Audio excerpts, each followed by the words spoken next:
চট্টগ্রাম মহানগর দায়রা জজ আদালতের বিভিন্ন মামলায় প্রায় ২,০০০ নথি চুরি হয়েছে। আদালত ভবনের তৃতীয় তলার পাবলিক প্রসিকিউশন কার্যালয়ের সামনে থেকে এসব নথি চুরি হয়ে যায়। নথি গায়েবের ঘটনায় চাঞ্চল্য সৃষ্টি হয়েছে দেশের দ্বিতীয় বৃহত্তম আদালতে। এই ঘটনায় থানায় সাধারণ ডায়েরি হয়েছে জানিয়ে পাবলিক প্রসিকিউটর জানিয়েছেন, আদালতের পক্ষ থেকে তদন্ত শুরু হয়েছে। এতে মামলার কার্যক্রমে কোনো প্রভাব পড়বে না। চট্টগ্রাম থেকে আরিচা আহমেদের পাঠানো রিপোর্ট, ক্যামেরায় ছিলেন এনামুল হক।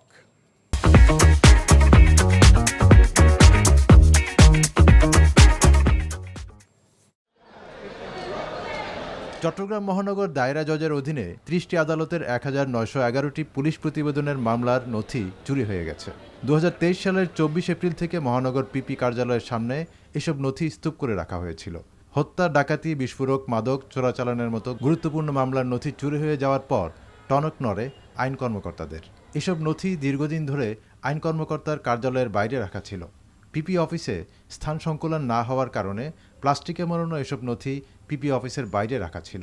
গত ১৩ ডিসেম্বর থেকে ৩১ ডিসেম্বর আদালত বন্ধ থাকাকালে এসব নথি চুরি হয়েছে বলে জানান পাবলিক প্রসিকিউটর। মামলার মূল নথি মামলার সেরাস্তায় এবং আদালতে আছে। কিছু পরিত্যক্ত অবস্থায়, আমি যখন জয়েন করি তখন পরিত্যক্ত অবস্থায় এখানে কিছু ডাম্পিং করা অবস্থায় কিছু কাগজপত্র ছিল। অবকাশকালীন ছুটির পরে আমরা যখন ১ তারিখে আসলাম তখন দেখলাম যে এখানে নথিগুলো নেই। চট্টগ্রাম আদালতে এর আগে চেক গায়েব, মামলার আলামত চুরি, ডাটাবেজ না থাকায় এসব মামলার ভবিষ্যৎ নিয়ে উদ্বিগ্ন আইনজীবীরা। আদালত পাড়ায় নিরাপত্তা বেষ্টনী তৈরি, নথি চুরি চক্রের সাথে জড়িতদের শাস্তির দাবি জানান তারা।